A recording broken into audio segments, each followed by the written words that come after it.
Hello বন্ধুরা, কেমন আছো তোমরা সবাই? আশা করছি তোমরা সবাই অনেক ভালো আছো। কুটুন্তি ব্লগিং চ্যানেলে তোমাদের সকলকে জানাই স্বাগত। আজ আমি তোমাদের জন্য নিয়ে এসেছি নতুন ভিডিও। আজ আমি তোমাদেরকে বানিয়ে দেখাবো কীভাবে তোমরা খুবই সহজ উপায়ে বাড়িতেই তৈরি করে নিতে পারবে বেবি ফ্রক। তো চলো তৈরি করে নিই। তো আমাকে কাস্টমার আজকে সকালে এরকম একটা কাপড় আমাকে দিয়ে বললো যে এটা দিয়ে আমার বেবির জন্য একটা ফ্রক বানিয়ে দাও। আর কাপড়টা আমি খুলে যখন দেখলাম তখন দেখলাম যে তিনি কিন্তু কিছুটা কাজ অর্ধেকটা করে রেখেছিলেন, মানে কিছুটা কাজ তিনি করে রেখেছিলেন প্রায় অর্ধেকের মতো, আর অর্ধেক কাজ কিন্তু তিনি করতে পারেননি। ব্যাপারটা হলো যে আমি তাকে জিজ্ঞেস করলাম যে আপনি এটা করতে চেষ্টা করেছিলেন? তো তিনি তখন বললেন যে হ্যাঁ, আমি ইউটিউব দেখে এটাকে কাটিংটা করেছিলাম। আর এখানে দেখো তিনি কিন্তু হাতে করে সেলাই করেছিলেন, যেটা তোমাদেরকে দেখাচ্ছি, এই যে উপরেরটা। আর এখানে তিনি পিঙ্ক কালারের লাইনিং লাগিয়েছিলেন। আর তিনি কিন্তু আমাকে কোনো কিছু দেননি, মানে এক্সট্রা কোনো কাপড় কিন্তু তিনি আমাকে দেননি। তো তোমাদেরকে একটু দেখাই যে কীভাবে এটা তিনি করেছিলেন। এই যে দেখো, তিনি কিন্তু এটা ইউটিউব দেখে কেটেছিলেন। এটা হচ্ছে তোমার পিছনের পার্ট। আর এখানে দেখতে পাচ্ছ যে তিনি কিন্তু হাতে করে সেলাই করেছিলেন, তার বাড়িতে যেহেতু কোনো রকম মেশিন নেই সেই জন্য। আর তিনি আমাকে এসে বললেন যে তুমি এটাতে একটু ভালো করে আমার বাচ্চাটার জন্য একটু ভালো করে জামাটা তৈরি করে দাও আমার মেয়ের জন্য। তো আমি দেখলাম যে ঠিক আছে, তাহলে এইটুকু হেল্প ধরো করা যেতে পারে, তাই না বলো? তো এটা হচ্ছে জামাটার পিছনের অংশটা। আর তোমাদেরকে একটু দেখাই যে পিঙ্ক কালারের তিনি লাইনিং লাগিয়েছিলেন, এটা হাতে করে সেলাই করেছিলেন। তোমাদেরকে একটু দেখাই আমি যে এটা কতটা, মানে কীভাবে তিনি কেটেছেন তোমাদেরকে আমি একটু দেখাই। এটা ওপরটা তিনি কেটেছেন হচ্ছে 13 সেন্টিমিটার, এই যে দেখো। আর এইটা তিনি নিয়েছেন হচ্ছে এই যে এখান থেকে এটা তিনি নিয়েছেন হচ্ছে দেখো 5.5-এর কাছে তিনি কেটেছিলেন। এই যে এখান থেকে দেখো 5.5-এর কাছে তিনি কেটেছিলেন, এই যে দেখো। আর এটা কেটেছিলেন হচ্ছে তোমার 4। তো আমি প্রথমে দেখে নিলাম যে কাটটা ঠিকঠাক আছে কি না। নিচটা যে দেখো উনি কেটেছেন হচ্ছে 9। আর এই যে যে চেস্ট তিনি কেটেছেন হচ্ছে 10। এই যে দেখো একটু 10 তিনি কেটেছেন। তো আমি দেখলাম যে হ্যাঁ, কাটাটা একদম ঠিকই আছে, যেভাবে তিনি কেটেছেন কাটিংটা করেছেন সেটা কিন্তু ঠিকই আছে। তো এটা হচ্ছে পিছনের পার্ট আর এটা হচ্ছে তোমার সামনের পার্ট। তো তিনি একটা জিনিস ভুল করেছেন, সেটা হলো যে সামনের পার্টটা তিনি করেছেন কি যে উল্টো দিকে কিন্তু তিনি লাগিয়েছেন, আর এটা হবে কিন্তু সামনের দিকে। আর তিনি এটা করেছেন পিছন দিকে, মানে উল্টো দিকে তিনি এটা করেছেন।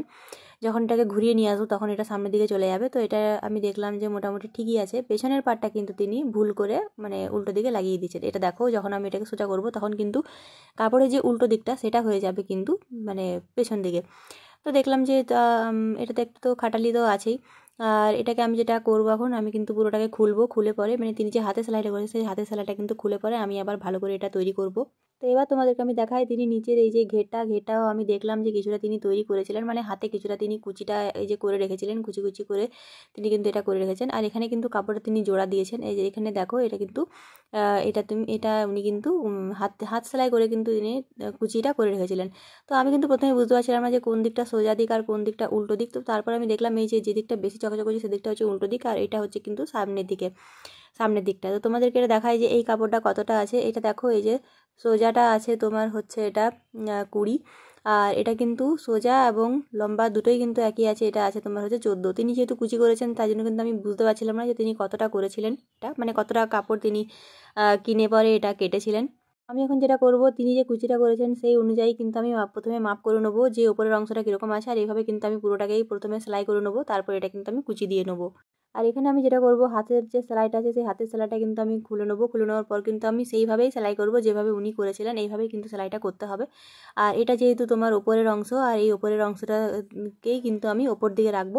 আর এইভাবে কিন্তু জিনিসটা হবে না, কারণ এটাকে খুলে পরে করতে হবে। তো খোলার পর কিন্তু আমি এইভাবে কিছুটা করে আমি কিন্তু ওপর দিয়ে একটা তোমার চাপ সেলাই দিয়ে নেবো।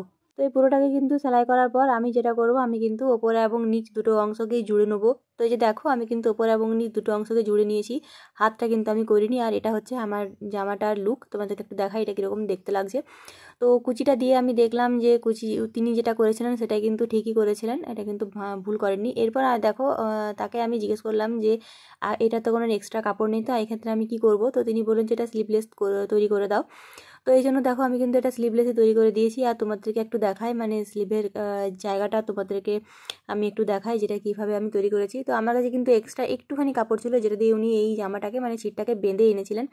তো এই যে দেখো, আমি কিন্তু এখানে যেটা করেছি, স্লিভটাকে কিন্তু আমি এইভাবে বসিয়ে দিয়েছি, তাতে কিন্তু বোঝা যাচ্ছে না যে এখানে এই যে পিঙ্ক কালারের যে কাপড়টা যেটা বাইরে বেরিয়েছিল সেটা কিন্তু এখানে বোঝা যাচ্ছে না। তো এইভাবে আমি কিন্তু দুটো হাতেরই স্লিভটা খুব সুন্দর করে এখানে বসিয়ে নিয়েছি। আর তোমাদেরকে একটু দেখা এটার ফাইনাল লুকটা তোমরা একটু দেখো, খুব সুন্দরভাবে কিন্তু আমি এখানে ফিনিশিংটা করে নিয়েছি। তো আমার এই ভিডিওটা আজকে আমি এখানেই শেষ করছি। ভিডিওটা ভালো লাগে থাকলে কিন্তু চ্যানেলটিকে লাইক সাবস্ক্রাইব শেয়ার করতে একদম ভুলবে না। খুব ভালো থেকো, সুস্থ থেকো, খুব তাড়াতাড়ি দেখাবো একটা পরের ভিডিও নিয়ে।